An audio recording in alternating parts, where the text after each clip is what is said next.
तो Gita life programme जो है, इसका मेन मोटो है कि हम सब लोग आए अपने लाइफ में भगवत गीता के जो संदेश को पढ़ें, इसको समझें और इसके आधार पर अपने जीवन को बिताना है ना। तभी जाकर जो है भगवान का असली आशीर्वाद कृपा मिलेगा। कई लोग बोलते हैं हम सनातन धर्म, सनातनी, आज बहुत एक लहर चल रहा है कि नहीं, हम सनातनी हैं, अच्छा बात है। लेकिन सनातन धर्म का जो सबसे बड़ा संदेश भगवान का, ये भगवत गीता, भगवत वाणी, इसको अगर हम समझेंगे, है ना, पढ़ेंगे और नित्य इसके आधार पर अपना जीवन बिताएंगे, तभी जाकर जो हमें भगवान का जो असली आशीर्वाद और कृपा प्राप्त होगा। हम मंदिर आते हैं, श्रील प्रभुपाद कहा करते थे कि मंदिर कोई आता है उसको 5 चीज़ मिलता है ना। तो टेंपल में कभी भी आएंगे आपको जरूर, पहले तो है कि भगवान का दर्शन मिलेगा, कृष्ण दर्शन। भगवान हालांकि सभी जगह पे विद्यमान है। कभी कभी लोग बोलते हैं ना, अरे भगवान तो हर जगह पे है, क्या जाना है जरूरी है। तो हम वही उसको श्रील प्रभुपाद बोलते थे, अगर भगवान हर जगह पे है, क्या भगवान मंदिर में है नहीं? मंदिर छोड़ के ही हर जगह पे है, तो मंदिर में भी आ सकते हैं। बल्कि मंदिर में भगवान साक्षात रूप में विराजमान है और उनके कई सारे उनके आदेशों के हिसाब से कैसे जीवन बिताना है, उनका पूजा विधि सब बल्कि अच्छा से होता है ना। तो जैसे ही मंदिर आएंगे, थोड़ा साउंड कम करो, कृष्ण दर्शन एक क्या है, कृष्ण दर्शन पहला होता है। फिर नो हरे कृष्णा हरे कृष्णा, आवाज आ रहा है पीछे तक? इट्स ओके प्रभु, हरे कृष्णा, हरे कृष्णा। इसको हम कभी भी इस तरफ नहीं रख सकते, ये बिना चार्जर का काम नहीं करता। तो भाई इधर पहले से चार्ज कर सकते हैं, क्योंकि बीच में माताओं के बीच में जाकर रेडी करना ठीक नहीं लगता मुझे। चार्ज है फुल तो इधर रख सकते हो, ताकि आप लोगों को सेटअप करते समय उस तरफ करो, उस तरफ। हरे कृष्णा, और थोड़ा हरे कृष्णा, आवाज आ रहा है ना? थोड़ा साउंड कम करो। हरे कृष्णा हरे कृष्णा कृष्णा कृष्णा हरे हरे, हरे राम राम राम हरे हरे। तो मंदिर आने से पहला है आपको कृष्ण दर्शन होगा, भगवान का दर्शन। फिर कृष्ण नाम, भगवान का जहाँ पर भी हम आते हैं तो कीर्तन चलते रहता है कि नहीं, नाम जप करते हैं भक्तों के संग में आकर, तो कृष्ण नाम भी मिलेगा। फिर कृष्ण भक्त संग है कि नहीं, भक्तों के संग। हर कोई जो है आज अपना संगति ढूंढता है, इवन शराबी भी शराब पीने के लिए अपना कंपनी ढूंढता है ना। बोलते हैं जैसा संग तकलीफ है, थोड़ा आगे रख लो, थोड़ा आगे रख लो। जैसा संग वैसा रंग है कि नहीं, जैसे जिस प्रकार के संगत में रहते हैं वैसे ही हमारा विचार धारा सब बदलती है ना। इसलिए बोलते संगा संजायते काम, तो कृष्ण भक्त संग प्राप्त होंगे। फिर कृष्ण प्रसाद है ना, प्रसाद मिलता है कि नहीं, है कि नहीं? आवाज नहीं आ रहा है, आप लोग हरि बोल बोलेंगे। कृष्ण प्रसाद मिलता है मंदिर में। तो ये 4 चीज हुआ, और है कृष्ण संबंधी जो ज्ञान है, भगवत गीता, कृष्ण शिक्षा, ठीक है। एक है कृष्ण दर्शन, कृष्ण नाम, कृष्ण शिक्षा, मतलब गीता और भागवत का आधारित चर्चा होती है। फिर कृष्ण के भक्तों के संग, कृष्ण भक्त संग, और कृष्ण प्रसाद। 5 चीज मिलते हैं मंदिर जब आते हैं। बताएंगे अभी सीक्वेंशियली। पहले क्या बोला मैं? पहला कृष्ण दर्शन, भगवान का दर्शन होती है, बहुत अच्छा। दूसरा कृष्ण के नाम है ना, हरे कृष्णा कृष्णा कृष्णा हरे हरे, हरे राम राम राम हरे हरे। कृष्ण नाम। फिर तीसरा कृष्ण शिक्षा। गीता भागवत पढ़ने को मिलता है कि नहीं।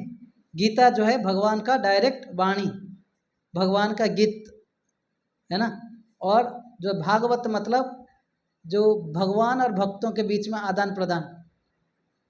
प्रहलाद महाराज जैसे, भरत महाराज, अम्बरीश महाराज, युधिष्ठिर, ध्रुव महाराज जैसे महान संतों का जहाँ पर वर्णन है, उन्होंने किस प्रकार भक्त बने, अपना जीवन चरित्र कैसे बिताया, तो ये सब किधर वर्णन है, भागवत में, श्रीमद् भागवतम में है।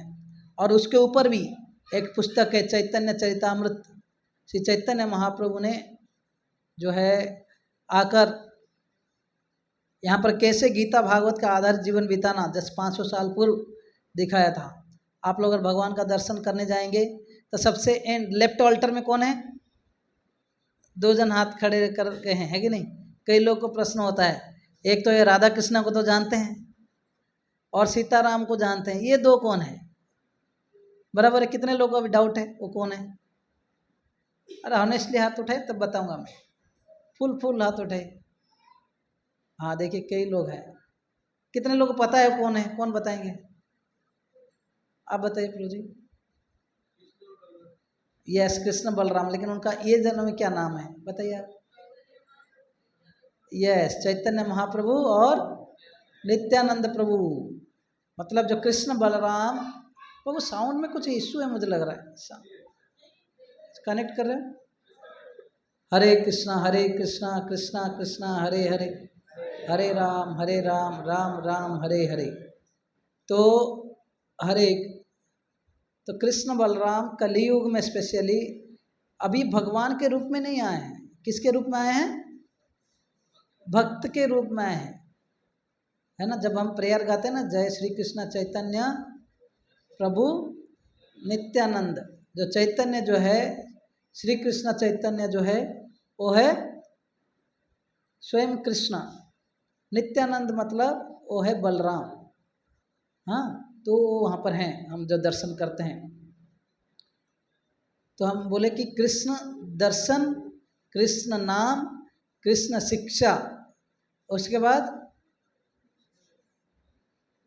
कृष्ण भक्त संग, भक्तों के संग मिलेंगे, जहाँ पर जो इक्वल माइंडेड सब लोग यहाँ पर आते हैं भगवान का बारे में जानना, जीवन का वास्तविक लक्ष्य के बारे में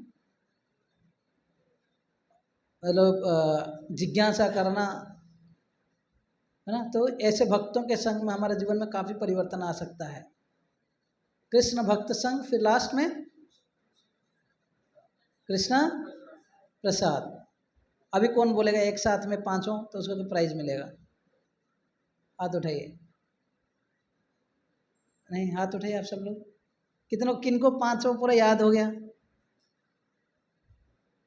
चलो आप बताइए, आप ही बताओ। हाँ, क्या नाम है आपका, आपको ही पूछ रहा हूँ, क्या नाम है आपका। चंद्रकांत, बोलिए। कृष्ण दर्शन, कृष्ण नाम,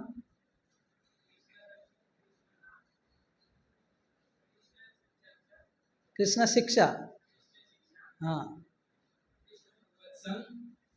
कृष्ण भक्तों के संग,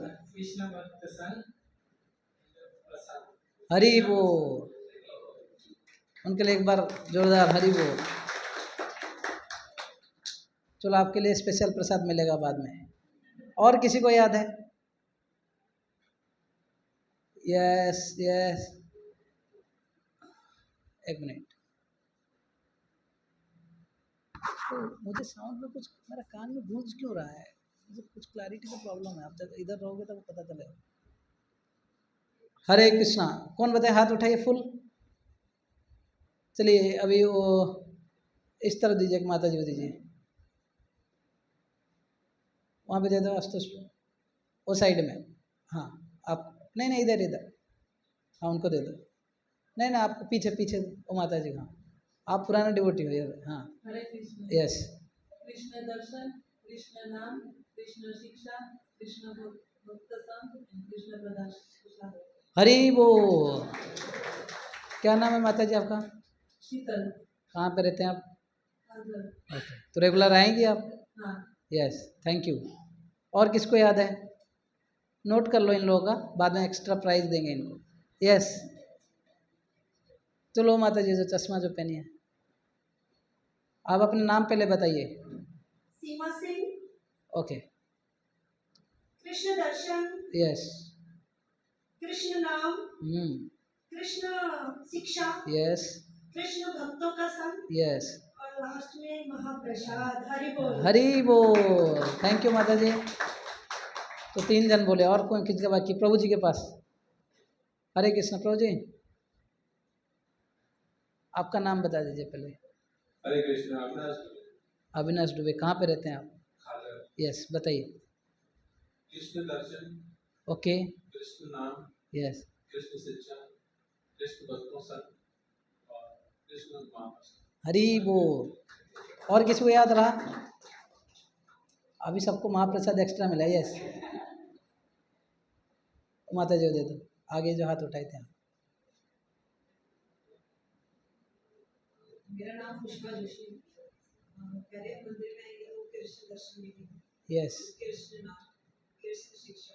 कृष्ण भक्तों का संग और कृष्ण प्रसाद। हरी बोल। Thank you so much. Very nice. अब साइड दे दो बैठने के लिए। जो लोग यंग हैं, मुझे लग रहा है आप लोग आगे आकर बैठ जाएंगे तो अच्छा रहेगा।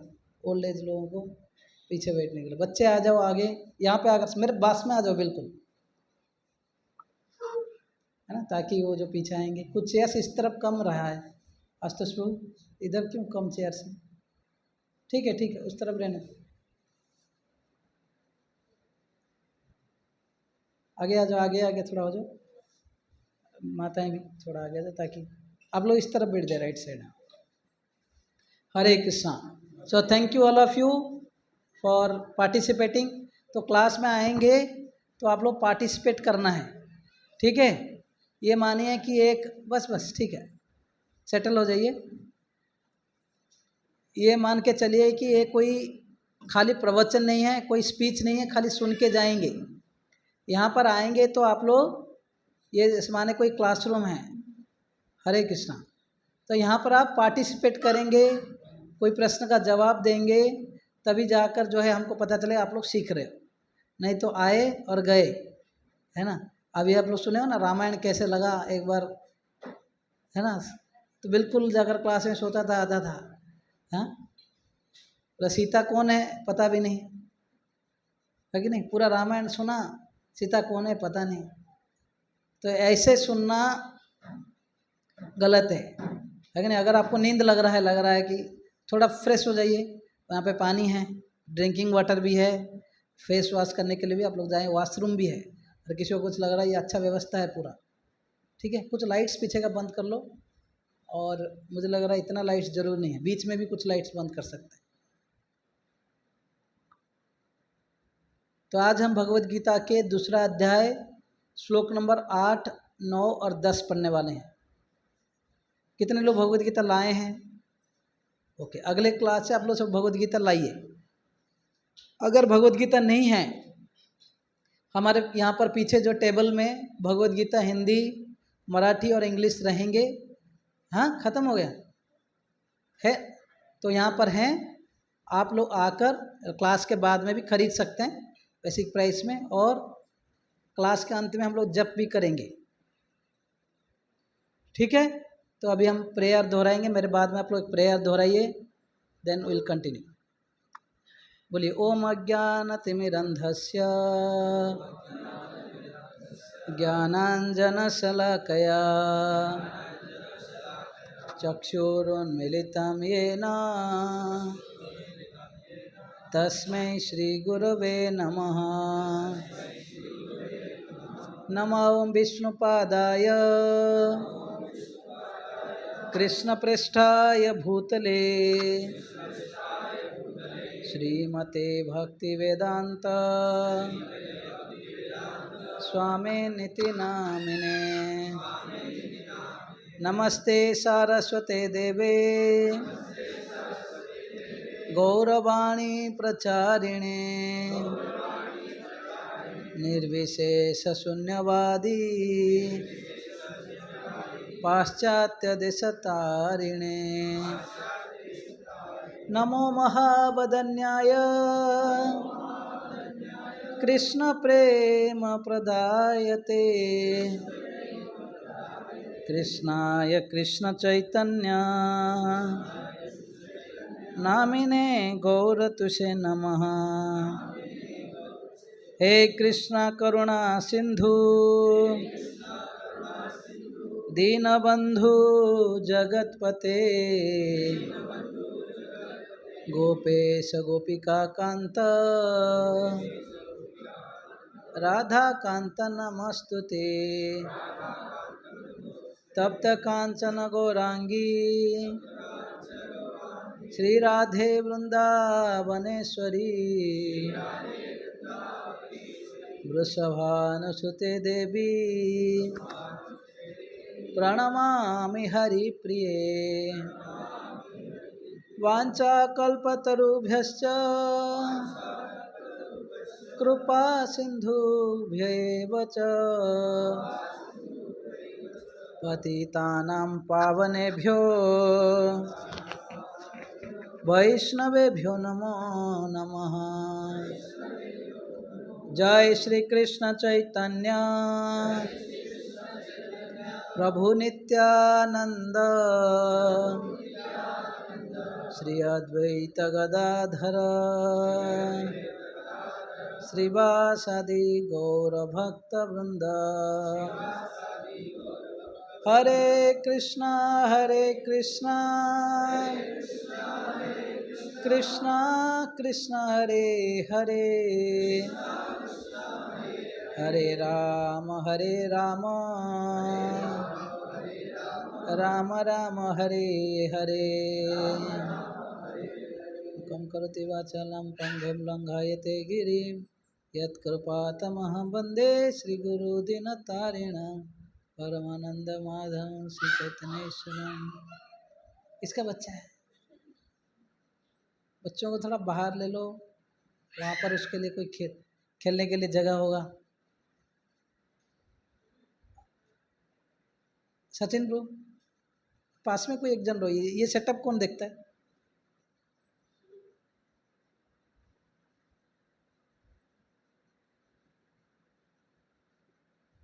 बच्चा को थोड़ा संभालो, जिसके पेरेंट्स हैं वो थोड़ा इधर पीछे या कहीं बाहर। ये इसको बाद में कट करते हो क्या? मैं जो करने के बाद, क्योंकि मैं स्टार्ट कर रहा हूँ। हरे कृष्णा। तो ये भगवद गीता के दूसरा अध्याय हम लोग पिछले बार श्लोक नंबर 7 पढ़े थे, और पिछले संडे प्रभु जी ने क्लास लिया था नित्यानंद त्रयोदशी। तो नित्यानंद बलराम जी का जो है जन्मदिन था, ठीक है। तो आज हम श्लोक नंबर 8, 9 और 10 पढ़ेंगे। जिसके पास भगवद गीता है आप देखिए, जिसके पास नहीं है आप लोग सुनिए, ओके, ध्यान से सुनिए।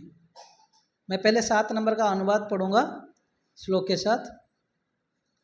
कार्पण्य दोषोपहत स्वभाव पृच्छामि त्वां धर्म समूढ़ चेता यश्रेयस्या निश्चितं ब्रूहि तन्मे शिष्यास्ते अहं साधिमां त्वां प्रपन्नम।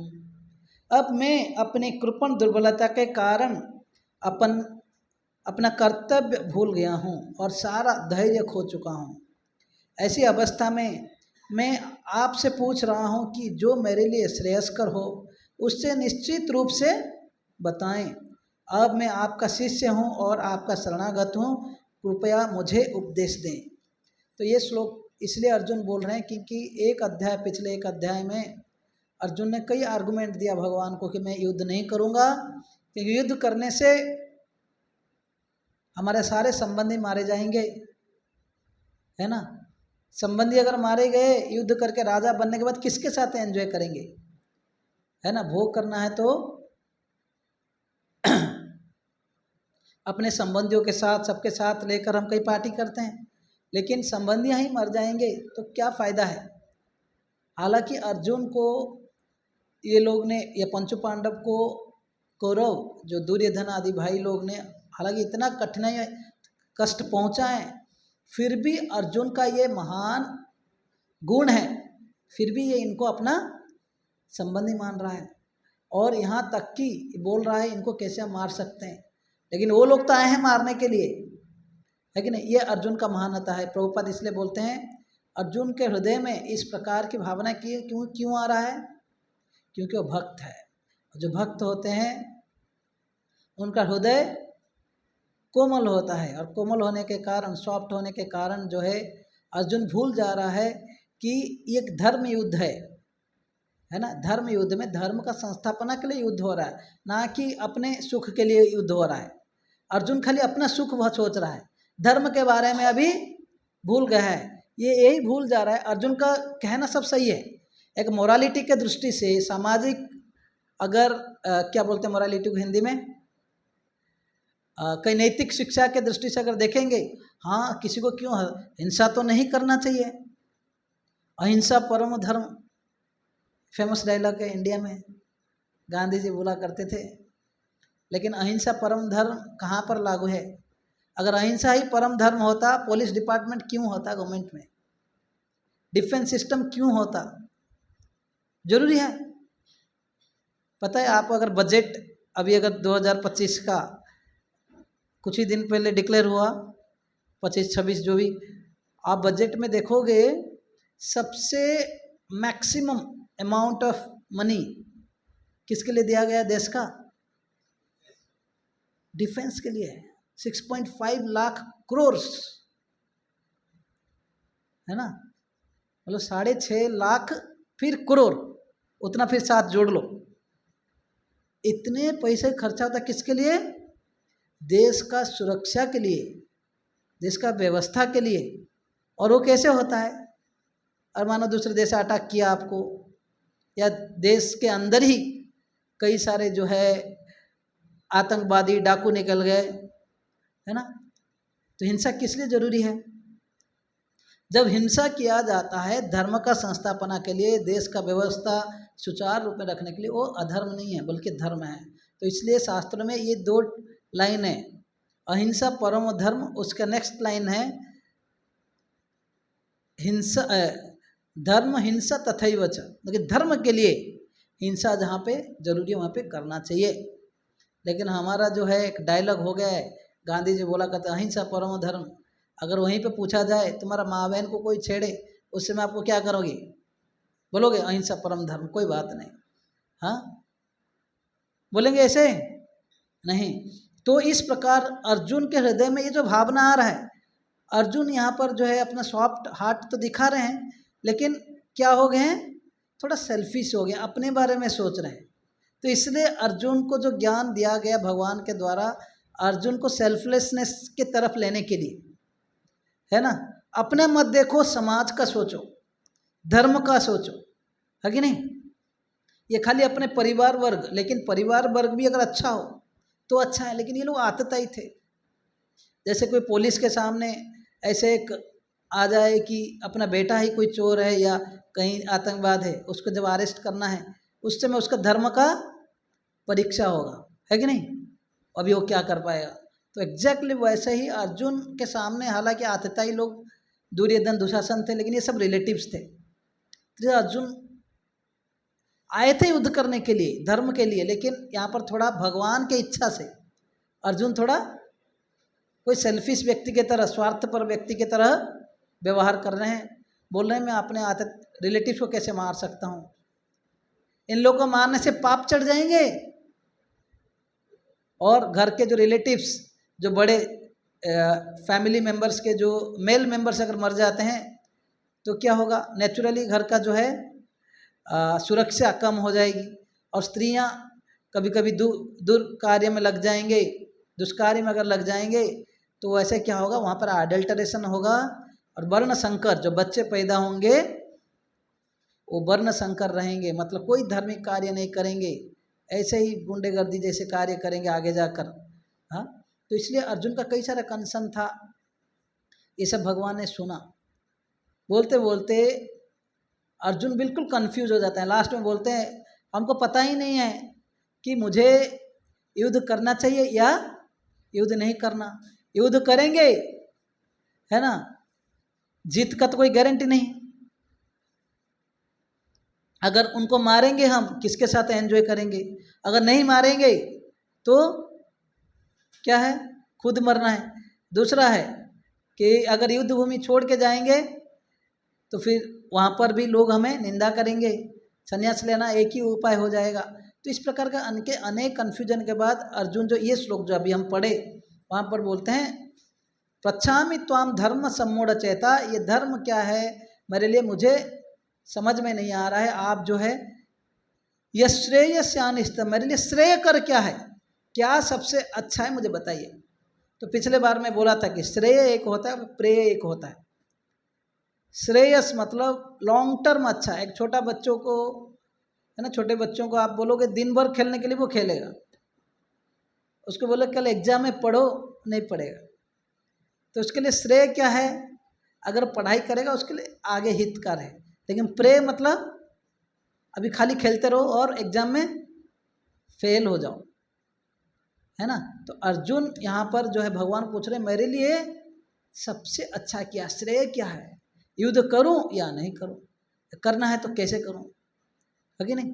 तो ये पूछ रहे हैं अर्जुन, इसलिए बोल रहे हैं आप अभी तक मित्र जैसे बात कर रहे थे, अभी मित्र का बात छोड़िए, हम फ्रेंड हैं, लेकिन मैं जानता हूँ आप असली भगवान हैं।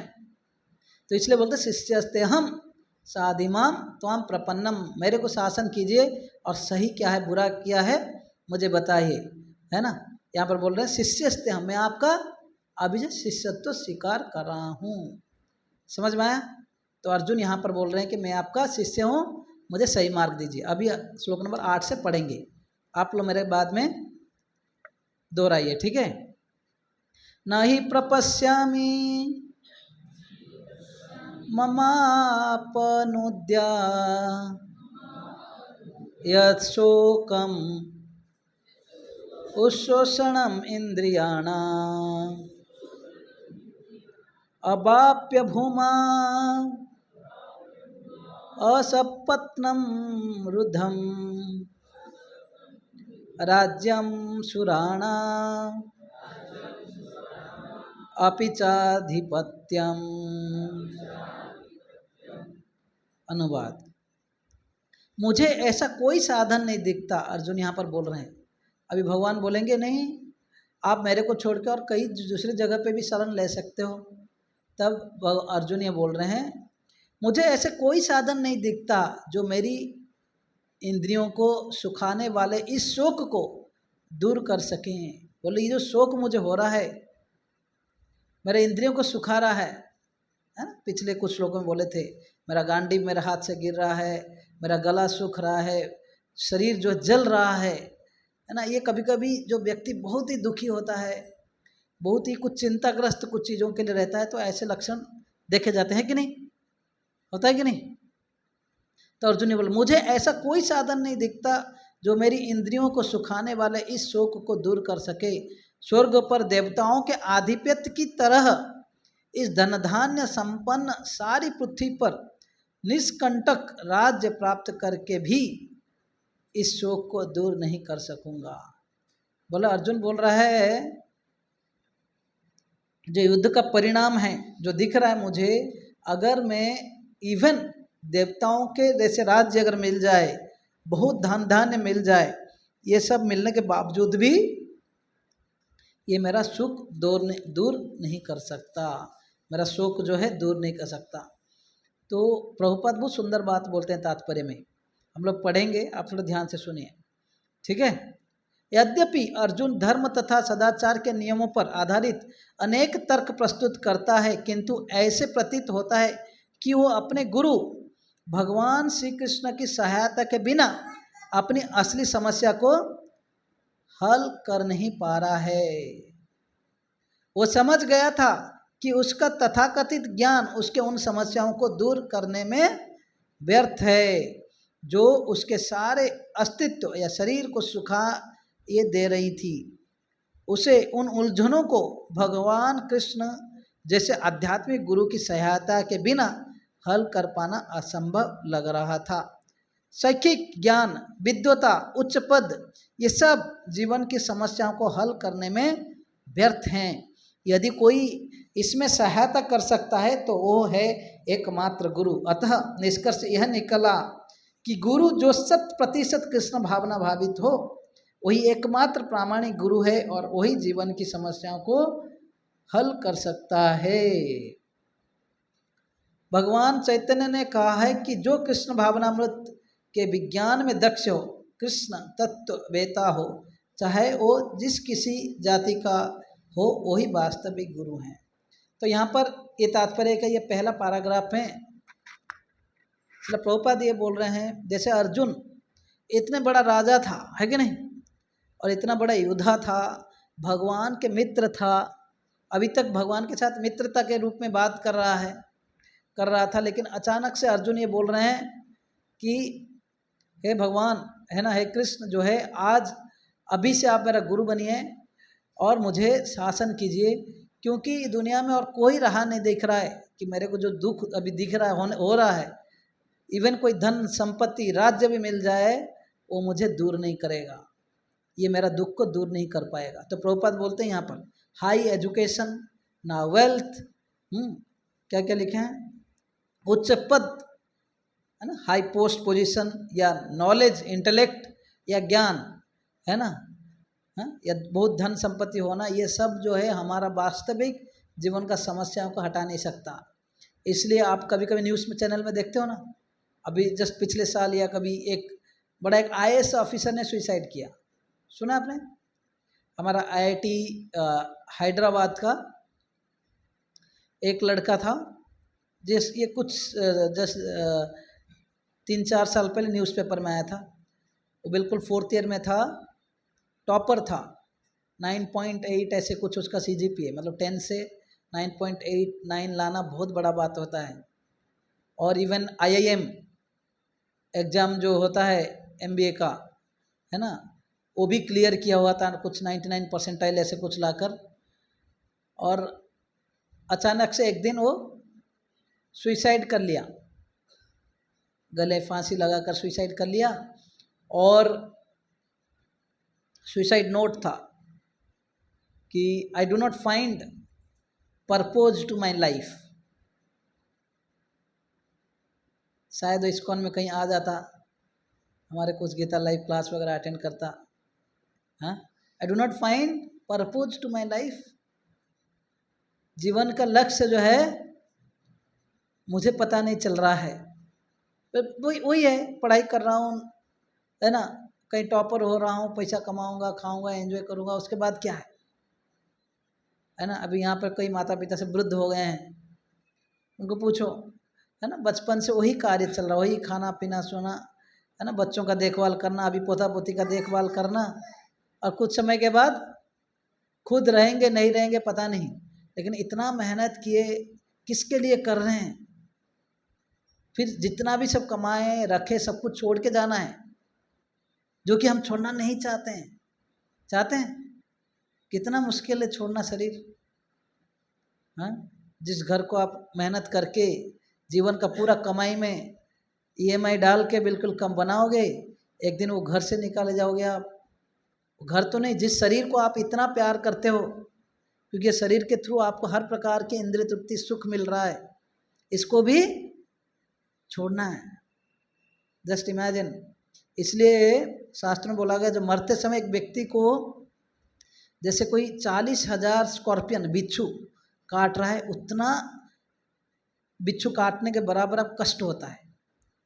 इसका अर्थ क्या है कि आसक्ति इतना स्ट्रांग है ना। कभी कभी अगर आप थोड़ा आगे आ जाओ, अनिकेत, चेयर लेकर बिल्कुल आगे आओ, तो 1-2 जन ही रहेंगे पीछे मैनेजमेंट के लिए, क्लास के लिए। तो बोलते हैं, जब अगर सपोज मानो एक आप नया T-शर्ट खरीदे हो या नया कुछ धोती कुर्ता कुछ खरीदे हो एक अच्छा मॉल में जाकर, लेकिन पहन के ट्राई कर रहे थे और आते आते कहीं सपोज लोहा में लग गया या कहीं पे लग गया और वो चर पूरा आवाज़ करेगा, आपको कैसे लगेगा?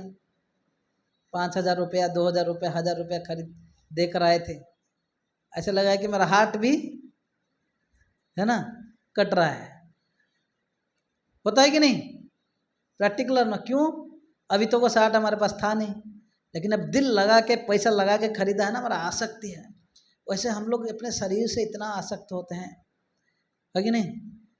तो ये सबके बावजूद भी आप समझ रहे हो, जितना हम आसक्त हैं ये शरीर से, उतना भोग करने के लिए प्रयास करते हैं, लेकिन भूल जाते हैं एक समय जो है इस सब को छोड़ के जाना पड़ेगा, है कि नहीं? और जीवन का अंतिम लक्ष्य का तैयारी नहीं होता है, पता नहीं, बस करते जा रहे हैं। जब मृत्यु के समय आ जाएगा प्रयास भी करेंगे, नहीं रुक पाएंगे। श्रील प्रभुपाद उन दिनों के एग्जाम्पल बोला करते थे। एक फिजिशियन थे, उनके मित्र थे कहीं, तो बोलते थे वो कि एक व्यक्ति था, बहुत बड़ा अमीर व्यक्ति था, और जब मृत्यु का मतलब ट्रीटमेंट हो रहा था, डॉक्टर बोलता, डॉक्टर और मुझे बस 4 साल दे दीजिए, मुझे और कई सारे चीज़ें करना है ना? Can doctor give you life? No, है ना? कितना भी कुछ कर लो आप, धन संपत्ति सब इकट्ठा कर लो, बीमारी आएगा, ओल्ड एज, डेथ। आवाज नहीं आ रहा है? डेथ के बाद बोलोगे राम नाम सत्य है, फिर बोलते नहीं है? क्या बोलते हैं? राम नाम सत्य और हरि नाम सत्य, बोलते नहीं कि नहीं? बोलते हैं कि नहीं? आवाज नहीं आ रहा है? तो जिंदगी भर हरि नाम नहीं किया, राम नाम नहीं किया, मरने के बाद खुद भी नहीं बोल पाओगे, दूसरे लोग बोलेंगे। और जैसे स्मशान घाट तक ही जाएगा, वहाँ बोलेगा, थोड़ा देर सोचेगा, यही जीवन का अंतिम लक्ष्य है। लक्ष्य मतलब यही फाइनल डेस्टिनेशन है ना? अगर यही करना है तो क्या जीवन का लक्ष्य क्या है? तो इस बोलते हैं वहाँ पर थोड़ा चिंतन मनन करता है, फिर सोचता है कि मैं वहाँ जाने के बाद अभी से थोड़ा भगवान का नाम करूँगा, नहीं तो मरने के बाद सब कुछ छोड़ के जाना पड़ेगा। वही बोलेगा राम नाम हरि नाम, वही साथ में जाएगा, है कि नहीं? तो सोचता है मैं जाकर करूँगा, लेकिन जैसे ही घर आता है सब भूल जाता है ना? फिर अपने लाइफ में बिजी बिजी बिजी ऐसे ही लाइफ निकल जाता है। फिर वो मरता है, उसके बाद हरि नाम सत्य, राम नाम सत्य कुछ लोग बोलते हैं। एक हमारा बहुत बड़े राजा थे, उनका नाम था अलेक्जेंडर द ग्रेट। कितने लोग नाम सुने?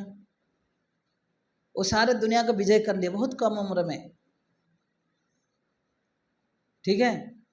बहुत कम उम्र में पूरा दुनिया को विजय कर लिया, भारत में ज़्यादा कुछ कर नहीं पाए। भारत में आकर जो है उनको बहुत बड़ा डिफीट फेस करना पड़ा। एक बार एक जगह पे टेंट बांधे थे, एक चोर आया, पकड़ा गया,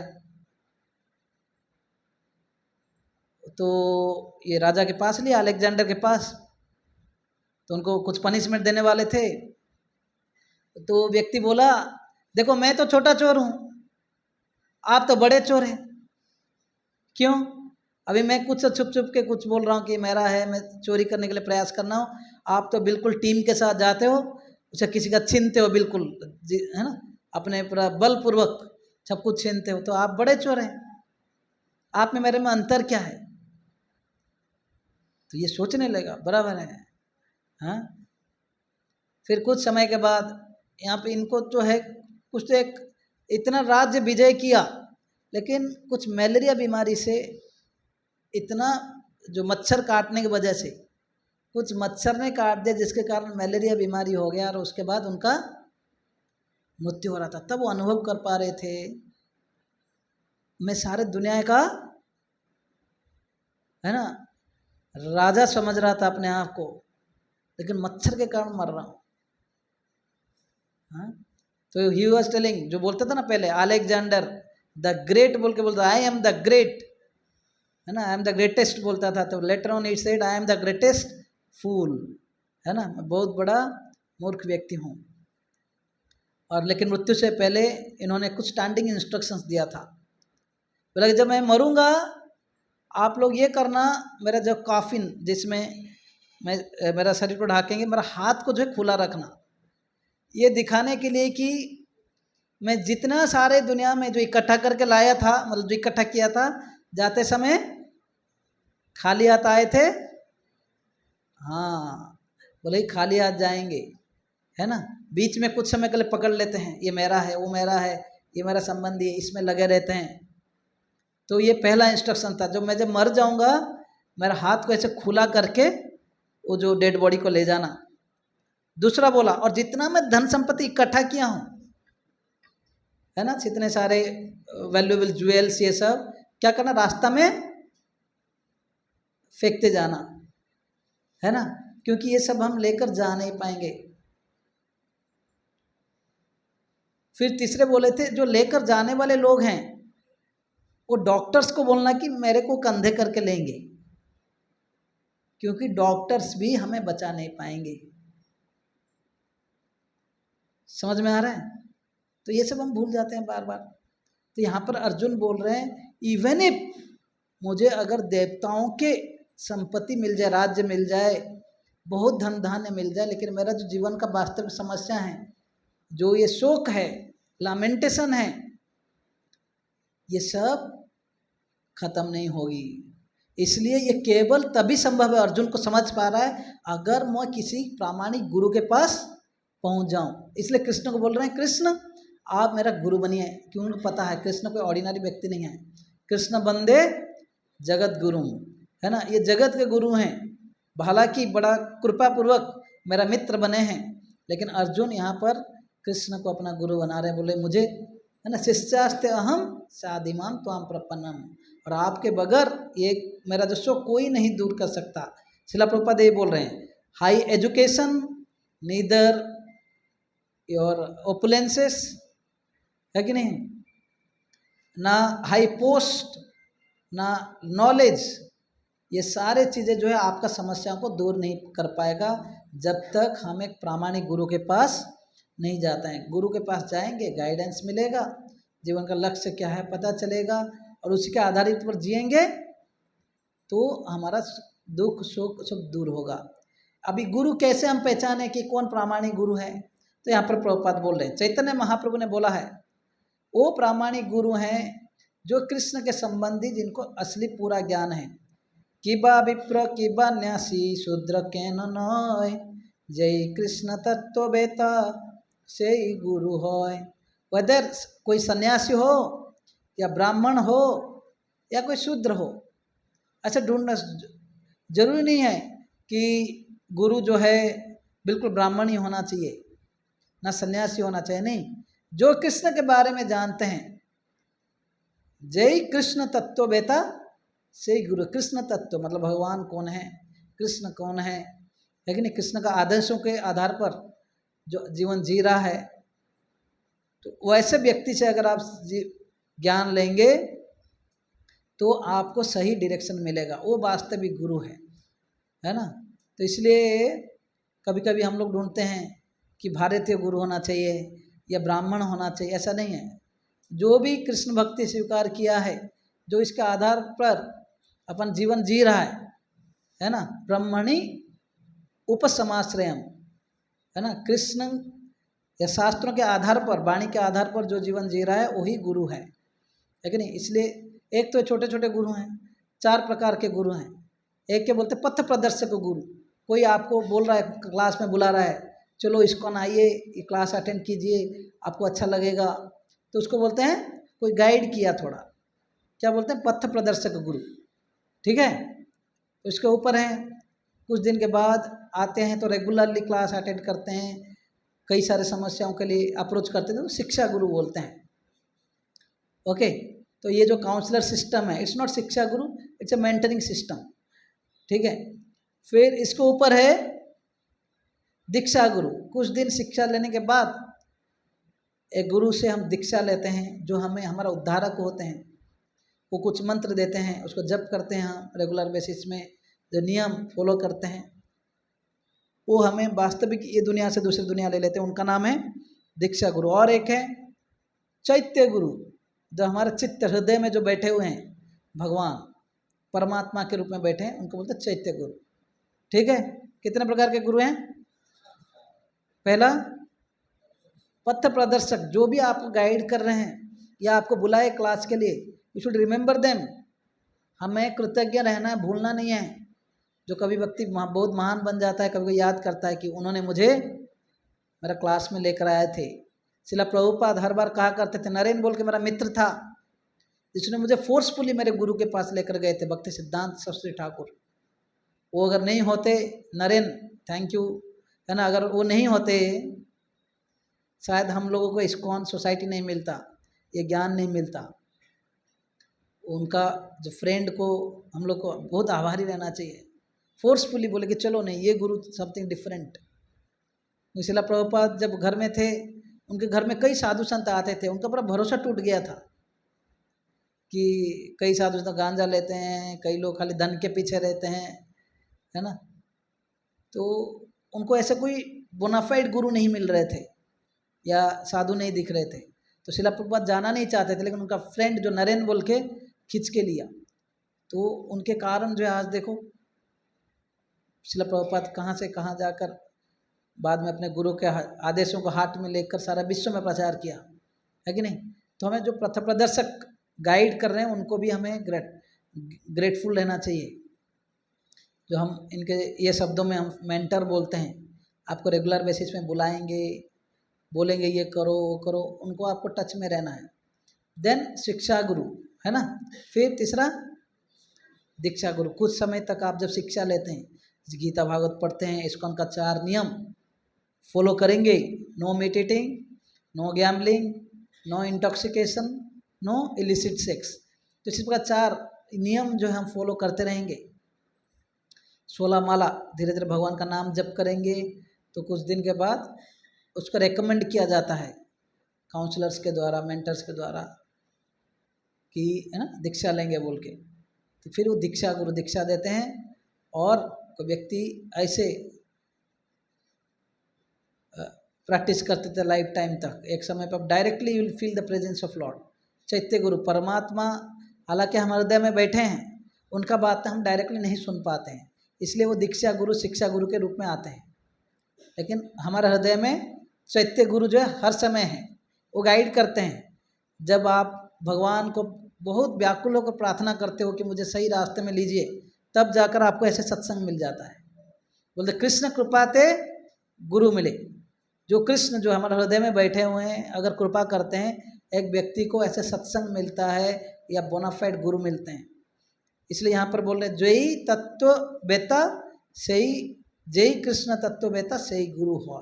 ठीक है, कोई व्यक्ति चाहे वो विप्र वैदिक ज्ञान में दक्ष हो, निम्न जाति में जन्मा शूद्र हो, या कि सन्यासी, यदि वो कृष्ण के विज्ञान में दक्ष है तो यथार्थ प्रामाणिक गुरु हैं। ठीक है, तो इस प्रकार में, और तात्पर्य और नहीं पढ़ूंगा, आप लोग आगे पढ़ेंगे। तो यहाँ पर अर्जुन बोल रहा है कि मेरा शोक दुख और कोई नहीं दूर कर सकता, आप ही दूर कर पाएंगे, इसलिए आप प्लीज मुझे गाइड कीजिए। नेक्स्ट पढ़ेंगे आप लोग, बस है। संजय उवाच एवं मुक्त हृषिकेश गुडाकेशः परन्तपः नो यस्य इति गोविंद मुक्त्वा तूष्णीं बभूवः। संजय ने कहा, इस प्रकार कहने के बाद शत्रुओं का दमन करने वाला अर्जुन कृष्ण से बोला, हे गोविंद, मैं युद्ध नहीं करूंगा, और चुप हो गया। इसका अर्थ है इस बार अर्जुन जो है बिल्कुल दृढ़ संकल्प में है, जब तक मुझे सही डायरेक्शन नहीं मिलेगा मैं तब तक युद्ध नहीं करूंगा। धृतराष्ट्र को यह जानकर परम प्रसन्नता हो गई थी होगी कि अर्जुन यह न करके, युद्ध न करके युद्ध भूमि छोड़कर भिक्षाटन करने जा रहा है। ये धृतराष्ट्र सुन के थोड़ा प्रसन्न हो गए थे, किंतु संजय ने उसे पुनः यह कहकर निराश कर दिया कि अर्जुन अपने शत्रुओं को मारने में सक्षम है। परंतप मतलब जो शत्रुओं को मारने वाला। यद्यपि कुछ समय के लिए अर्जुन अपने पारिवारिक स्नेह के प्रति मिथ्या शोक से अभिभूत था, किंतु उसने शिष्य रूप में अपने गुरु श्री कृष्ण की शरण ग्रहण कर ली। इससे सूचित होता है कि शीघ्र ही वो इस शोक से निवृत्त हो जाएगा और आत्म साक्षात्कार या कृष्ण भावनामृत के पूर्ण ज्ञान से प्रकाशित होकर पुनः युद्ध करेगा। इस तरह धृतराष्ट्र का हर्ष भंग हो जाएगा। समझ में आ रहा है? तो यहाँ पर जो है अर्जुन को संजय ने ये शब्द परंतप मतलब जो है परंतप बोल के उच्चारित किए हैं। परंतप मतलब जो अपने शत्रुओं को हनन कर सकता है। तो वहाँ पर धृतराष्ट्र खुश हो रहा था, चलो भाई अर्जुन युद्ध नहीं करेगा। धृतराष्ट्र आसक्त थे अपने बच्चों के प्रति, राज्य के प्रति। धृत मतलब आसक्ति, राष्ट्र मतलब जो चेयर से, राजा बनने के लिए उनको बहुत आसक्ति था। ठीक है, थोड़ा आगे आ जाइए, आगे आ जाइए। तो यहाँ पर प्रभुपाद बोल रहे हैं कि उनका जो हर्ष कि अर्जुन युद्ध नहीं करेगा सोच के जो खुश हो रहे थे, उसको भंग कर दिया संजय ने यह बोलकर कि अभी क्योंकि अर्जुन ने कृष्ण का गाइडेंस ले रहा है, गाइडेंस ले रहा है तो क्या हो जाएगा, धीरे धीरे सही स्थान पर आ जाएगा, सही मार्ग पर आकर फिर युद्ध करेगा धर्म की संस्थापना के लिए, अपने सुख के लिए नहीं कि मैं जीत कर क्या करूँगा, राज्य भोग करूँगा, नहीं, जीत कर कैसे धर्म संस्थापना करूँगा, धर्म के हिसाब से कैसे राज्य रहूँगा, राजा बनूँगा। हाँ, तब ये सुनकर धृतराष्ट्र का जो है ये चला जाता है, खुशी चला जाता है। बोलिए अभी। तम उवाच हृषिकेश प्रहसनैव भारत सेनयोरुभयोर्मध्ये विषिदन्तम् इदं वचः। हे भरतवंशी धृतराष्ट्र, उस समय दोनों सेनाओं के मध्य शोकमग्न अर्जुन से कृष्ण ने मानो हंसते हुए ये शब्द कहे। जब कृष्ण ने देखा कि एक मित्र मुझे गुरु के रूप में स्वीकार किया है, तो भगवान को थोड़ा हंसी आई। लेकिन सोचो अभी कोई शिष्य आपको दुख बोल रहा है, आप ठो कर हंसेंगे तो क्या होगा, उसका दिल टूट जाएगा। इसलिए बोलते हैं कि स्माइल किए एज प्रहसन इव, मतलब हंस रहे थे लेकिन बाहर से दिखा नहीं रहे थे, स्माइल। फिर भगवान ज्ञान देंगे अभी अगले श्लोक से, 11 नंबर श्लोक से 30 नंबर श्लोक, जो गीता का सबसे basic knowledge, ABC of Bhagavad Gita बोलते हैं, आत्मा का ज्ञान। जैसे अर्जुन बोला कि मैं युद्ध नहीं करूँगा, मैं आपको ना अभी मैं आपको ही गुरु के रूप में स्वीकार किया हूँ, आप मेरे जब तक यह ज्ञान दूर नहीं करेंगे तब तक मैं युद्ध नहीं करूँगा। तो पहला ज्ञान दिया आत्मा का ज्ञान, तो अगले क्लास में आप पढ़ेंगे, ठीक है, तात्पर्य पढ़ेंगे। दो घनिष्ठ मित्रों अर्थात ऋषिकेश तथा गुड़ाकेश के मध्य वार्ता चल रही थी। मित्र के रूप में दोनों का पद समान था, किंतु इनमें से एक स्वेच्छा से दूसरे का शिष्य बन गया। कौन दूसरे का शिष्य बन गया? कौन किसका शिष्य बना? अर्जुन ने कृष्ण का। तो दोनों मित्र थे, लेकिन एक सो इच्छा से दूसरों को मित्र दूसरा को गुरु बना दिया और खुद शिष्य बन गया। आसान है इतना? लेकिन क्योंकि उसको पता था हमारा मित्र जो कृष्ण जो है, भगवान खाली मित्र नहीं है, ये भगवान भी है। कृष्ण हंस रहे थे क्योंकि उनका मित्र अब उनका शिष्य बन गया था।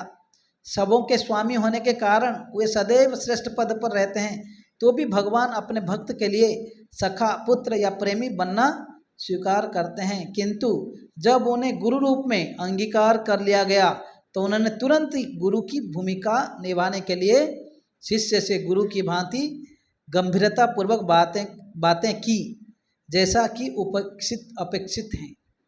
ऐसा प्रतीत होता है कि गुरु तथा शिष्य की यह वार्ता दोनों सेनाओं की उपस्थिति में हुई, जिससे सारे लोग लाभान्वित हुए। अतः भगवद गीता का संवाद किसी एक व्यक्ति, समाज या जाति के लिए नहीं है, अपितु सबों के लिए है, और उसे सुनने के लिए शत्रु या मित्र समान रूप से अधिकारी हैं। तो यहाँ पर प्रभुपाद बोल रहे हैं, जब ये संदेश चल रहा था, ऐसे प्रतीत हो रहा है कि ये पूरा फील्ड के बीच में, अभी एक तरफ कौरव एक तरफ पांडव, दोनों के बीच में हुआ, इसलिए इस ज्ञान का जो फायदा सब लोगों को हुआ है कि नहीं। तो इसलिए प्रभुपाद बोल रहे हैं ये गीता का जो ज्ञान है, ये कोई शत्रु तथा मित्र के लिए नहीं है। जब ज्ञान दिया जाता है, भेदभाव नहीं करना चाहिए, भले भले कोई भी हो, है ना, जाति धर्म विशेष के जो में कोई भी तुलना नहीं होना चाहिए, बल्कि गीता का ज्ञान जो है ये सबके लिए है और इसको आदरपूर्वक स्वीकार किया जाना चाहिए। तो यहाँ पर हम लेके गुरु का प्रसंग, ऐसे गुरु के प्रसंग के बारे में कई कथाएं शास्त्रों में, हाँ, जब चैतन्य महाप्रभु श्री कृष्ण भगवान स्वयं रामचंद्र भगवान इस दुनिया में आए, हमको दिखाए, हालांकि भगवान है फिर भी उन्होंने गुरु स्वीकार किया। भगवान राम का गुरु कौन थे? हाँ बोलिए, नहीं पता? विश्वामित्र है कि नहीं? कुल गुरु तो वशिष्ठ थे, विश्वामित्र गुरु जी थे। फिर भगवान राम के, कृष्ण भगवान के, ये सांदीपनि मुनि। पता नहीं कृष्ण सीरियल इतना बार देखा आप लोगों ने, देखा कि नहीं? तो भगवान कृष्ण भी गुरु स्वीकार किए। श्री चैतन्य महाप्रभु जिनके बारे में थोड़ी देर पहले बोला, उन्होंने भी गुरु स्वीकार किया था। उनका गुरु का नाम था श्री ईश्वरपुरी। हाँ, फिर तो जब भगवान स्वयं हमें दिखाने के लिए, आदर्श दिखाने के लिए गुरु का स्वीकार करते हैं। हाँ, ये दुनिया में हर कोई फील्ड में, साइंस हो, आर्ट हो, पेंटिंग हो, म्यूजिक हो, स्पोर्ट्स हो, any field we need a guru. गुरु का जरूरत पड़ता है कि नहीं? खाली स्पिरिचुअल लाइफ को छोड़कर यहाँ पर ना कोई गुरु का आवश्यक नहीं है। लोगों ऐसे लगता है, कुछ को पूछो, एक सब डॉक्टर के पास जाकर पूछोगे सर थोड़ा मेरा बिल्डिंग का कंस्ट्रक्शन है उसके बारे में कुछ संदेश दीजिए, कुछ गाइडेंस दीजिए, वो क्या बोलेंगे? भाई मैं डॉक्टर हूँ, कोई सिविल इंजीनियर नहीं हूँ या आर्किटेक्ट नहीं हूँ, उसके मुझे क्यों इसके बारे में पूछ रहे हो? बराबर कि नहीं? मना करेगा कि नहीं? ऐसे ही कोई इंजीनियर के पास जाओगे, बोलोगे कि मेरा तबीयत के बारे में कुछ बोलो, क्या बोलेगा? मना करेगा। कोई टीचर के पास जाकर कुछ और बात करोगे, मना करेगा कि नहीं? लेकिन ये सब लोगों के पास जाओ, भगवान के बारे में पूछो, सब लोग कुछ ना कुछ बोलेगा। भगवान का आकार है, भगवान निराकार है, हम सब भगवान हैं, सब देवी देवता भगवान हैं, है कि नहीं? आप में सब भगवान है, कुछ ना कुछ तो जरूर बोलेगा। मतलब कोई ये नहीं समझता, ये मानने के लिए भी कोई तैयार नहीं है कि जो आध्यात्मिकता ये मेरा फील्ड ऑफ सब्जेक्ट नहीं है। हर कोई सोचता है मैं इसके बारे में बोल सकता हूँ। और यहाँ तक कि कुछ लोग तो बोलते हैं मैंने तो अपने दादाजी से सुना था, मैंने अपने नानी से सुना था, ये इसलिए यही सही है। भाई तुम्हारा नानी अगर दादी अगर सही होते है ना, फिर ये शास्त्रों का जरूर नहीं होता या साधु संतों का कोई जरूर नहीं होता, है कि नहीं? राइट? जगह नहीं हो रहा है लोगों को। आ जाइए आप, आ जाइए, थोड़ा जगह दे दो माता जी। यस, तो कहने का मतलब यह है कि जब भी just like we need a guru in material life, in our daily activities, any field, हम लोग को जिस प्रकार गुरु का जरूरत होता है, ऐसे आध्यात्मिक मार्ग के लिए भी हमें गुरु का आवश्यक है। यस, सेटल हो जाइए, कोई बात मत कीजिए, है ना? तो हर एक फील्ड में जब गुरु का आवश्यक है, वैसे ही आध्यात्मिक गुरु के पास जाने से, आध्यात्मिक गुरु के पास जाने के लिए भी, हम आध्यात्मिक मार्ग में आगे बढ़ने के लिए भी एक गुरु का आवश्यक है कि नहीं? यस, लेकिन किस भावना से हमें गुरु के पास जाना चाहिए? यहाँ पर लॉजिक आर्गुमेंट ऐसे भावना से अगर हम गुरु के पास जाएंगे, हमको कुछ नहीं समझ में आएगा, है ना? यहाँ पे विनम्रता भाव से, तद्विधि प्रणिपातेन परिप्रश्नेन सेवया उपादीक्षान्तिते ज्ञानम ज्ञानिनस तत्वदर्शिनः। जब गुरु के पास आते हैं, तद्विधि प्रणिपातेन, एक तो एक शरणागति, प्रणिपात मतलब प्रपन्न, मतलब शरणागति के भाव से विनम्र होकर गुरु के पास अप्रोच करना चाहिए। ऐसे नहीं कि ऐसा कैसे बोल सकते हैं सर, ऐसे आर्गुमेंट के भावना से जाएंगे, आपको इवन बाहर दुनिया में भी ज्ञान नहीं मिलता। यहाँ का बात छोड़ ही दीजिए, है कि नहीं? एक बार एक व्यक्ति ऐसे ही प्रवचन चल रहा था, इस्कॉन का एक सन्यासी प्रवचन दे रहे थे, तो एक व्यक्ति ऐसे स्मोकिंग कर रहा था, बोलते बोलते स्मोकिंग करते समय ही कुछ ऐसे सवाल पूछा, आर्गुमेंटेटिव, हाउ कैन यू से दिस सो दैट, है ना? तो जो गुरु महाराज थे वो बोले कि पहला तो है कि आध्यात्मिक ज्ञान जो है आर्गुमेंट करके आप ले नहीं सकते, आपको विनम्र पूर्वक अप्रोच करना चाहिए। दूसरा है जब तक हम कुछ नियम फॉलो नहीं करते पूरा आध्यात्मिक ज्ञान समझ में नहीं आएगा, है ना। ये 4 नियम बताए, no meditating, no gambling, no intoxication, no illicit sex. वो बोलने के बाद बोले नो स्मोकिंग, वो क्योंकि व्यक्ति स्मोकिंग कर रहा था, हालांकि वो इंटॉक्सिकेशन में आ जाता है। तो कुछ नियम हमें फॉलो करना चाहिए और नम्रतापूर्वक अप्रोच करना चाहिए। एक कुछ दिन पहले नरोत्तम दास ठाकुर हमारे एक आचार्य हैं वैष्णव संप्रदाय में, जिनके कई भजन हम गाते हैं, जो कि बहुत महान संत थे। इवन जन्म होने से पहले भी इनका नाम चैतन्य महाप्रभु पुकारते थे, नरोत्तम नरोत्तम नरोत्तम बोल के बोलते कि नरोत्तम जो है ये महान भक्त है, ये कृष्ण प्रेम के मूर्तिमान स्वरूप है, ये आएगा और कृष्ण प्रेम या कृष्ण भक्ति प्रचार करेगा। तो नरोत्तम दास ठाकुर बांग्लादेश में इनका जन्म हुआ था और ये इतने बड़े राजा का पुत्र थे ये, लेकिन बचपन से ही भगवान के प्रति इतना भक्ति था, इतना वैराग्य था, सांसारिक सुख से विरक्त थे कि भगवान के प्रेरणा से या उनको स्वप्नादेश भी हुए थे तो वृंदावन आ गए थे। आकर एक गुरु, उनका गुरु जी का नाम था लोकनाथ गोस्वामी, उनको जाकर बिल्कुल विनम्र भावना से अप्रोच किए कि मुझे शिष्यत्व स्वीकार करना है आपसे, कृपया मुझे स्वीकार कीजिए।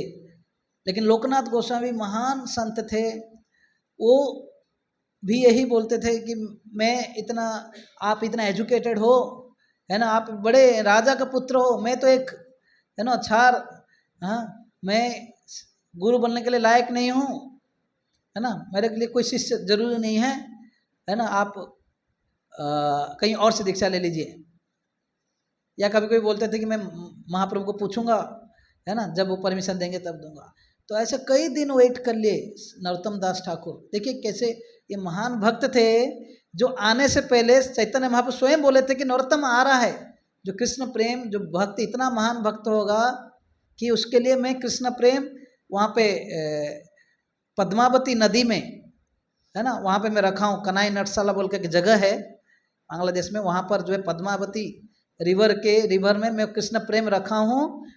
जैसे ही वो आएगा, पद्मावती को बोले थे नदी को कि वो ये जो नरोत्तम आएगा उसको एक कृष्ण प्रेम दे देना। तो महाप्रभु जन्म से पहले महाप्रभु उनको सपने में, मतलब इनका जन्म से पहले भी महाप्रभु बोल चुके थे चैतन्य महाप्रभु की ये आएंगे, लेकिन वही व्यक्ति इतना विनम्र थे, वही नरोत्तम दास ठाकुर,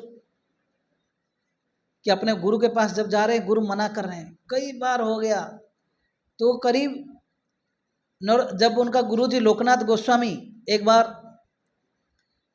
पहले ज़माने में नेचुरल जो सुबह सुबह उठना, पेट साफ करना वगैरह कहाँ पे होता था, इसमें नेचर में होता था कि नहीं, कहीं फील्ड में जाते थे, है ना, वहाँ पे जाकर पेट खाली करके फिर स्वच्छ होकर आते थे नदी वदी में स्नान करके। तो लोकनाथ गोस्वामी देख रहे थे हर दिन मैं ये जगह पे आकर जो है पेट खाली करता हूँ, लेकिन ये जगह बिल्कुल चकाचक, ऐसे कैसे?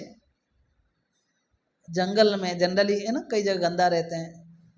तो एक दिन पेट क्लियरेंस किए और जाकर झाड़ियों के पीछे जाकर कुछ देर वेट किए कि, है ना, जाकर देखे कि क्या कोई आकर साफ कर रहा है क्या।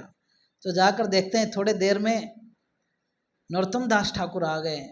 वहाँ पर आकर बिल्कुल बड़ा आदरपूर्वक, देखो सोचे नहीं कि ये कोई नॉर्मल टाटी पेशाब है, क्योंकि अपना गुरु, जिनको गुरु बोल के स्वीकार करेंगे आगे, लेकिन स्वीकार तो कर चुके थे दिल में, वो नहीं स्वीकार किए थे एक्सटर्नली। तो जाकर उसको साफ सफाई किए और बिल्कुल उसके ऊपर, है ना, एरिया को बिल्कुल झाड़ू मार के पानी डाल के चकाचक कर रहे थे। तब उस समय जो है लोकनाथ गोस्वामी आ गए, उसको पकड़ लिए, बोले कि तुम ये क्या कर रहे हो, तुम एक राजा का बेटा हो, आपको पता नहीं है ना, मेरे जैसे अधम का आप सेवा कर रहे हो। बोला कि नहीं, मैं कुछ भी हो सकता हूँ, सब मेरे, है ना, इसे भक्ति में बाधक है, मैं तो, आप तो मेरा गुरु हैं, आप जब तक स्वीकार नहीं करेंगे मेरे लिए और क्या बच गया है, आपका सेवा ही मात्र, मैं एक ही मेरा लक्ष्य है जीवन का, है ना, तो इसके बगैर और कुछ नहीं मेरा लाइफ में। जब इस प्रकार की दृढ़ता देखे लोग, भावनाएं देखे नरोत्तम दास ठाकुर में, क्योंकि गुरुजी जो है एक भक्त का जो दैन्यता, उसमें कितना ह्यूमिलिटी है, विनम्र भाव है, उसको चेक करते हैं।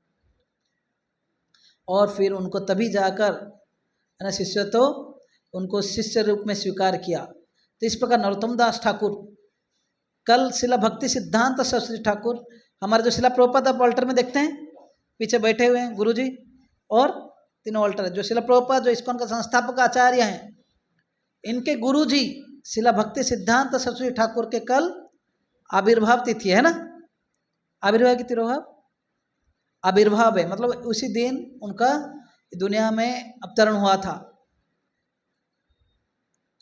तो शिला भक्ति सिद्धांत सरस्वती ठाकुर का गुरु का नाम था शिला कृष्ण गौर किशोर दास बाबा जी महाराज। ये गौर किशोर दास बाबा जी जो है एक अंगूठा छाप थे, है ना, बाहर दृष्टि से, बाह्य दृष्टि से कुछ पढ़ाई लिखाई नहीं किए थे, है ना, लिखना नहीं आता था, पढ़ना नहीं आता था, लेकिन निरंतर कृष्ण नाम जप करते थे, निरंतर 24 आवर्स। कई लोग आकर तो स्वामी जी है ना, ये महान जानते थे बाबा जी बहुत महान भक्त है, सब लोग आते थे आशीर्वाद मांगने के लिए, तो कभी कभी बहुत समय वेस्ट होता था, परेशान होते थे। तो यहाँ तक कि बोलते वो जाकर पब्लिक टॉयलेट में जाकर जप करते थे ताकि दूसरे लोग आकर उनको डिस्टर्ब ना करें। तो ये था उनका गुरुजी का मानना। हाँ, हालांकि अनपढ़ थे और भक्ति सिद्धांत सरस्वती ठाकुर जो शिला प्रभुपाद गुरु जी हैं, ये बोलते हैं, इनको बोला जाता है कि वॉकिंग एनसाइक्लोपीडिया। 5 साल उम्र में, 7 साल उम्र में पूरा गीता का कंठस्थ कर लेता, 700 श्लोक। खाली कंठस्थ नहीं किया था, बिल्कुल इसके ऊपर विश्लेषण मतलब टीका सिखाते थे, प्रवचन भी करते थे। हाँ, इतने महान थे, बचपन से ही सारे शास्त्र पढ़ना, अपने पिताजी का बिल्कुल जो भक्ति विनोद ठाकुर थे उनके आधार पर अपना जीवन जीना, शुद्ध भक्त थे। इनको ए रे ऑफ विष्णु बोला जाता है कि भक्ति विनोद ठाकुर जो भगवान के महान भक्त थे, हमारा परंपरा का आचार्य, इन्होंने प्रार्थना किया था अभी जो ये भगवान का संदेश, चैतन्य महाप्रभु का संदेश प्रचार हो, इसके लिए कोई एक प्रतिनिधि भेजिए। तब इनका जन्म हुआ था जगन्नाथपुरी में, शिला भक्ति सिद्धांत सरस्वती ठाकुर। और जगन्नाथपुरी में जब जन्म हुआ था उसी साल में जब रथ आया, उसी रोड में, ग्रांट रोड में गौड़िया मठ है जहाँ पर भक्ति विनोद ठाकुर का फैमिली रहता था, जहाँ पर भक्ति सिद्धांत सरस्वती ठाकुर का जन्म हुआ था। उनका नाम था बिमला प्रसाद। तो रथ आया, वहीं से हिला नहीं 1-2 दिन तक, 3 दिन तक हिला नहीं रथ। तब फिर उस समय वो डिस्ट्रिक्ट मजिस्ट्रेट हुआ करते थे भक्ति विनोद ठाकुर, तो बोले कि बेटा को लाओ, जो अपने वाइफ, तो बोले तो लाकर जब जगन्नाथ के उन दिनों रथ में अलाउ किया जाता था, स्पेशली मजिस्ट्रेट, तो जब इनके पास, जब इनको लेकर जगन्नाथ के चरणों में ले लिया गया, या हाथ बढ़ाए प्रणाम करने के लिए, बिल्कुल छोटा बच्चा भी था, और जगन्नाथ का एक माला जो है इनके ऊपर गिर गया, है ना। सब लोग सोचे कि ये कोई ऑर्डिनरी नहीं, भक्ति नहीं होगा, ये कोई महान भक्त है। तब भक्ति विनोद ठाकुर को समझ में आया कि जो मैं भगवान को प्रार्थना किया था, इनका, मेरा प्रार्थना के स्वरूप ये लड़का आया है, भक्ति सिद्धांत सरस्वती ठाकुर या बिमला प्रसाद। ठीक है, तो ये जब अपने गुरु के पास, मतलब जब यहाँ पर कई दिन शिक्षाएं ग्रहण किए, उनका पिताजी भक्ति विनोद ठाकुर बोले आपको दीक्षा किससे लेना है? गौर किशोर दास बाबा जी महाराज। ये थे, इनको बोला जाता है वॉकिंग एनसाइक्लोपीडिया। कोई भी सब्जेक्ट के ऊपर पूछो सब बोल देते थे, हाथ में कुछ नहीं रखते थे। हर बार जो है जब स्कूल जाते थे, कॉलेज जाते थे, उनके पास ये नरोत्तम दास ठाकुर के एक पुस्तक, भजन बुक लेकर जाते थे और उसको पढ़ते थे। टीचर पूछता था ये क्या कर रहे हो? टीचर कुछ भी, लेकिन सब्जेक्ट के, कोई भी सब्जेक्ट के बारे में पूछा जाता था वो बिल्कुल जवाब देते थे, टॉपर रहते थे। तो फिर उनको पढ़ने के लिए भी कोई रोकता नहीं था। इतने बड़े विद्वान थे, लेकिन पिताजी ने क्या बोला? एक अंगूठा छाप से दीक्षा लो। लेकिन वो बिल्कुल हिचक नहीं, वो है ना, बिल्कुल हेजिटेट नहीं किए, गुरु पिताजी का बात माने। और साथ ही खुद जानते थे ये भी महान भक्त थे, क्योंकि हालांकि मेरा गुरुजी बाह्य दृष्टि से अंगूठा छाप है, लेकिन भगवान के महान संत थे। हर बार जब भी भक्ति विनोद ठाकुर कहीं कथा करते थे, जाकर सुनते थे। और भक्ति सिद्धांत सरस्वती ठाकुर बोलते हैं जब भी मेरे को डाउट होता था मैं जाकर अपने गुरु के पास जाता था, तो वो कई सारे उपनिषद वेदों से मेरे डाउट्स को कोट करके क्लियर करते थे। अब ऐसे कैसे, जो बाह्य दृष्टि से अंगूठा छाप है। ऐसे है कि जब भी कोई आध्यात्मिक कार्य करते हैं, दिव्य ज्ञान हृदय प्रकाशित, तो दिव्य ज्ञान हृदय में आते रहेंगे। तो जब पहले बार भक्ति सिद्धांत ठाकुर अप्रोच किए गौर किशोर दास बाबा जी महाराज के पास कि मुझे आप दीक्षा दीजिए, मेरा पिताजी का आदेश है आपसे दीक्षा लेने के लिए। वो बोले क्या है, ये कैसे संभव है, मैं तो अंगूठा छाप हूँ, तुम इतना बड़े विद्वान हो, तुम जाओ, मैं दीक्षा नहीं दे सकता। दूसरे बार गए, तीसरे बार गए, चौथा बार गए, ऐसे कई बार के बाद बोले कि मैं गौरांग महाप्रभु को पूछूंगा। ऐसे करीब 17 बार अप्रोच किए। एक दिन तो नहीं गए होंगे, 2 दिन तो नहीं होंगे, कई बार जाकर कई महीनों तक अप्रोच करते रहे। और लास्ट में भक्ति सिद्धांत सरस्वती ठाकुर जो पिताजी बोले, डू और डाई, है ना, दीक्षा लेकर आओ नहीं तो घर मत लौटो। तो भक्ति सिद्धांत सरस्वती ठाकुर अभी गए और जाकर बिल्कुल गिड़गिड़ाए, रोने लगे, बोले कि आज अगर आप दीक्षा नहीं देंगे, मैं जाकर गंगा में जाकर कूद लूँगा और मैं प्राण त्याग करूँगा। मैं इतना अयोग्य हूँ कि आपके जैसे महान संत के मुझे सानिध्य प्राप्त नहीं होगा, शिष्यत्व प्राप्त नहीं होगा। तो जब ये बात सुने गौर किशोर दास बाबा जी महाराज भक्ति सिद्धांत को अपने शिष्य के रूप में स्वीकार किया। आप सोचिए कितने विनम्र भावना होगा, है ना। और जीवन में एक ही शिष्य स्वीकार किए थे, वो गौर किशोर दास बाबा जी महाराज, वो है भक्ति सिद्धांत सरस्वती ठाकुर, जिन्होंने शिला प्रभुपाद, उन्होंने कितना शिष्य बनाए थे, कई हजारों शिष्य बनाए थे, बोलते 60,000 शिष्य से कुछ बनाए थे। कई सन्यासी थे। और भारत में जिस समय ब्रिटिशर्स थे, 64 बड़े बड़े मठ, गौड़ीय मठ बनाए थे।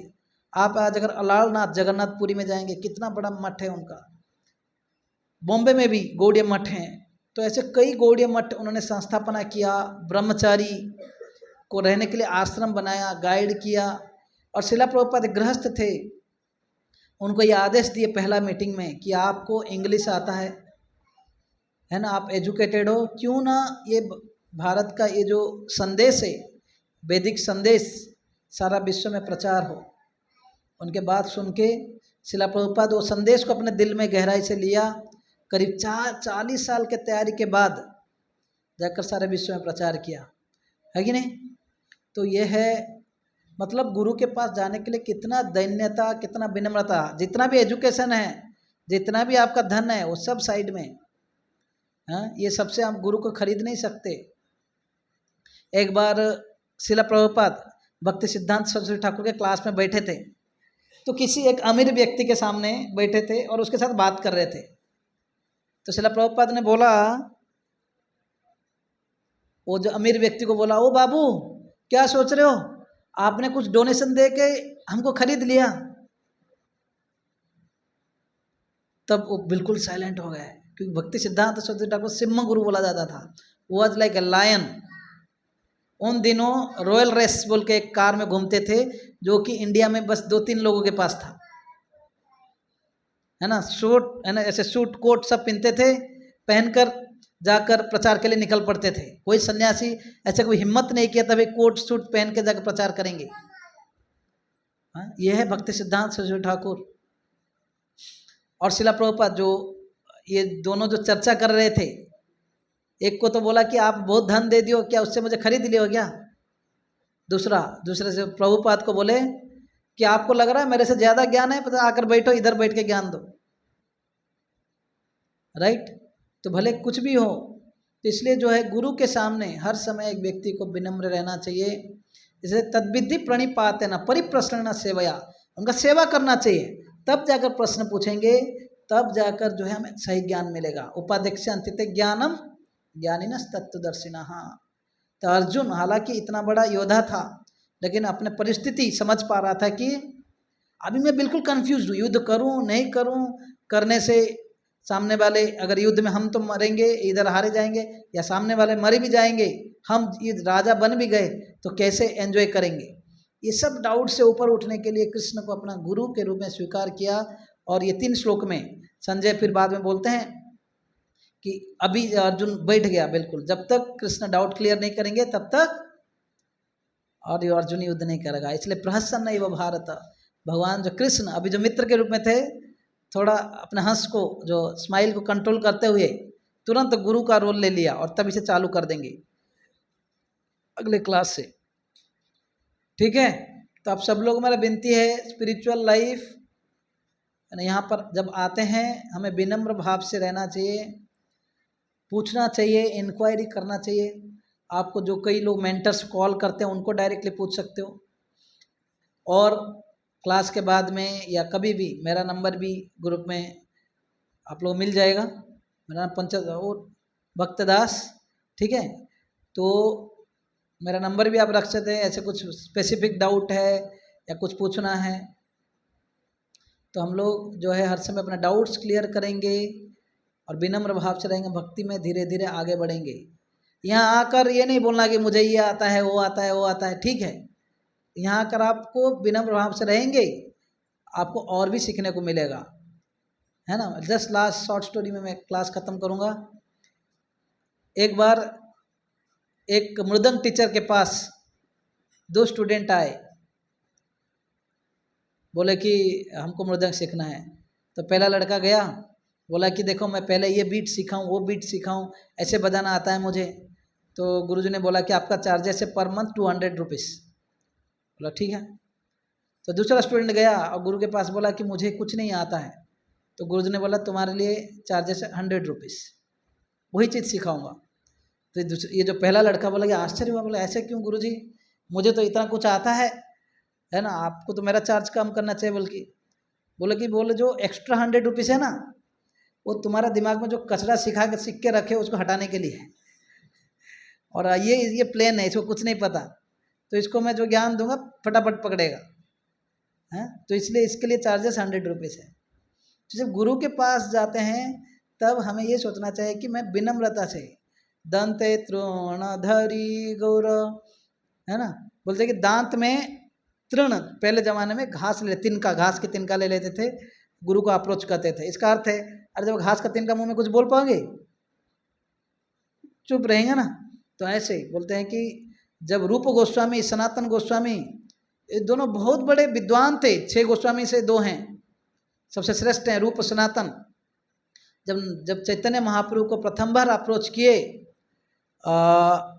वेस्ट बंगाल में, जगह का नाम क्या, रामकेली, तब जाकर इस प्रकार दंत में तृण रख के, है ना, वहाँ पर वो दोनों थे, एक होम मिनिस्टर थे और एक उनका जो है प्राइम मिनिस्टर थे, वो राजा का, हाँ, नवाब हुसैन राज्य में इतने ही बड़े पोस्ट में थे। लेकिन गुरु जब चैतन्य महाप्रभु पास आके बोले के अमी के नाम आए जार तापत्रोय, बोलते हैं कि मैं कौन हूँ, न जीवन का लक्ष्य क्या है मुझे पता नहीं, और ये प्रकार के कष्ट, जन्म मृत्यु जरा व्याधि, अनेक प्रकार के कष्ट क्यों आता है, दूसरे जीवात्माओं से कष्ट, कभी के नेचुरल कैलामिटी से कष्ट, हाँ, शरीर मन से कष्ट, ये सब क्यों आता है मुझे पता नहीं। फिर भी बाह्य व्यवहार से लोग हमें पंडित बोलते हैं, हम उसको स्वीकार कर लेते हैं कि इतना अधम है हम लोग, हाँ। तो इस प्रकार के दैन्यता से अप्रोच कर रहे थे। चैतन्य महाप्रभु बोले कि तुम्हारा दैन्यता, ह्यूमिलिटी देख के मेरा हार्ट फट रहा है, और मत बोलो, बस सनातन हो गया, और आगे मत बोलो, हो गया अभी। तो कभी कभी गुरु जी यहाँ पर हमारे सिनारियों में बोलेंगे भाई तुम्हारा अहंकार देखकर मेरा हार्ट फट रहा है, दिल फट रहा है, लेकिन वहाँ पर उनका दैन्यता देखकर गुरुजी बोल रहे हैं, चैतन्य महाप्रभु स्वयं बोल रहे हैं कि मेरा दिल जो है सिर्फ फट रहा है तुम्हारा दैन्यता देखकर। तो हमें आध्यात्मिक मार्ग में जितना दैन्य बनेंगे, जितना हम्बल बनेंगे, वो पॉट जो है भक्ति का पॉट, जो ज्ञान लेने का, आध्यात्म भक्ति लेने का वो पॉट जो ऐसा रहेगा। अहंकारी रहोगे चाहे उल्टा, कितना भी डालो बाहर से निकल जाएगा, है कि नहीं। Hare